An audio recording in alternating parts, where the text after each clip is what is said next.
எந்த ஒரு மனிதன் பலிபீடத்தை செப்பனிடானோ அந்த பலிபீடத்து வைக்கப்பட்ட எல்லாவற்றையும் கர்த்தர் பட்சித்து போடுவார். ஒருவேளை இன்னைக்கு வாழ்க்கை என்ன குறைந்தாலும் பரவாயில்ல, ஆண்டவரே என்ன நான் பலிபீடத்தில் நான் அர்ப்பணிக்கிறேன், என் பலிபீடத்தை ஒப்பு கொடுக்க ஆண்டவரே, திரும்ப ஒரு விசை கூட ஆண்டவரே இழந்து போன அக்கினி, இழந்து போன அந்த ஜெபம், இழந்து போன தூப பீடம் எனக்கு தாரும் என்று சொன்னால் நிச்சயமாக தந்து பலி கொடுக்கிற தேவனாய் கர்த்தர் ஆசீர்வதிக்க தேவனாய் இருக்கிறார். ஹல்லேலூயா. அது மாத்திரம் என்ன நடந்ததோ,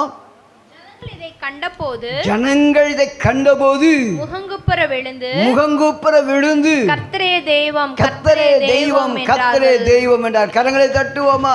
ஹல்லேலூயா. அந்த ராத்திரி பகல் வேளையில் ஆண்டவனோடு கூட பேசுகிறார், உன்னோடு இடைபடுகிறார். பரிசுத்த சொல்லுகிறார், உன் பலிபீடத்தை செப்பனிட்டு நீ கூப்பிடும்போது அக்கினி மாத்திரமல்ல, அநேக அக்கினியை பார்த்து அறிந்து கொண்டு கர்த்தர் தான் தெய்வம் என்கிற ஒரு அறிக்கையை உன் தேசத்தில், வீட்டுக்குள்ளே, குடும்பத்துக்குள்ளே, தனிப்பட்ட வாழ்க்கையில், வேலை செய்ய கொடுக்க வல்லமுள்ள தேவனாய் இருக்கிறார். ஹல்லேலூயா. இன்னைக்கு ஒப்புக்கொடு, ஆண்டவரே என் பலிபீடத்தை செப்பனிடுங்க ஆண்டவரே.